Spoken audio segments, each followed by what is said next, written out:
Bangladesh, most importantly, are still alive. Bangladesh cricket দলের সামনে সবচেয়ে বড় চ্যালেঞ্জ 2027 ওয়ানডে বিশ্বকাপে সরাসরি খেলার যোগ্যতা অর্জন।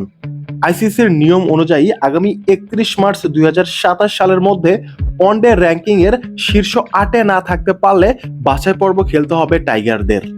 এই পরিস্থিতি ঘিরে সম্প্রতি নানা বিভ্রান্তি ছড়ালেও বিষয়টি পরিষ্কার করেছে Bangladesh cricket board BCB. BCB জানিয়েছে এখনই বিশ্বকাপ বাছাই নিয়ে আতঙ্কের কিছু নেই।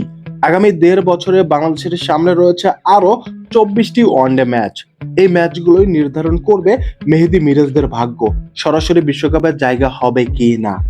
বোর্ডের এক বিবৃতিতে বলা হয়েছে, বর্তমান আইসিসির ফিউচার ট্যুরস প্রোগ্রাম অনুযায়ী বাংলাদেশ 2025 সালের অক্টোবর থেকে 2026 সালের নভেম্বর পর্যন্ত মোট 24টি ওয়ানডে খেলবে।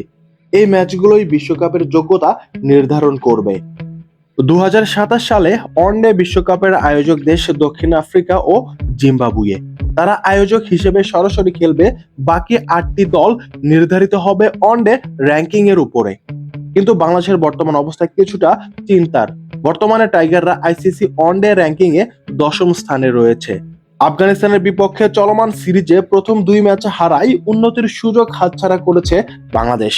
ফলে র্যাঙ্কিং এ অবস্থান আরো শঙ্কাজনক হয়েছে। এই র্যাঙ্কিং সংকটের সময় দেশ বিদেশের কিছু সংবাদ মাধ্যমে ভুল তথ্য ছড়ায় যে বাংলাদেশ নাকি এখনই বিশ্বকাপ বাছাই পর্বে খেলতে নামবে। এমন বিভ্রান্তি দূর করতে দ্রুত বিবৃতি দেয় বিসিবি। তারা জানায়, কিছু প্রতিবেদন দলের ম্যাচ সংখ্যা ও র্যাঙ্কিং এর প্রেক্ষাপটে ভুল তথ্য দিয়েছে। বাস্তবে এখনো বাংলাদেশের হাতে যথেষ্ট ম্যাচ রয়েছে অবস্থান উন্নত করার।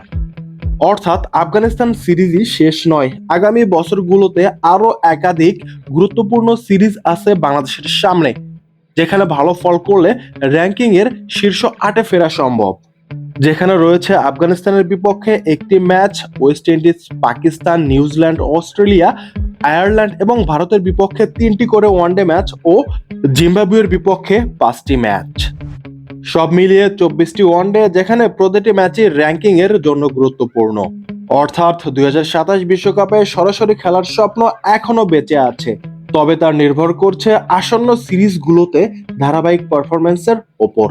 আফগানিস্তান সিরিজে ব্যর্থতা কাটিয়ে এখন সামনে সুযোগ ওয়েস্ট ইন্ডিজ ও পাকিস্তানের বিপক্ষে সিরিজে ঘুরে দাঁড়ানোর। সরাসরি বিশ্বকাপে জায়গা করে নিতে হলে র্যাঙ্কিং এর শীর্ষ 8-এ ফেরা ছাড়া বিকল্প নেই।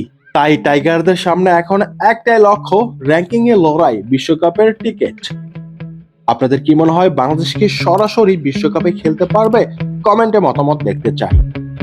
Rabiul Hasan, the round.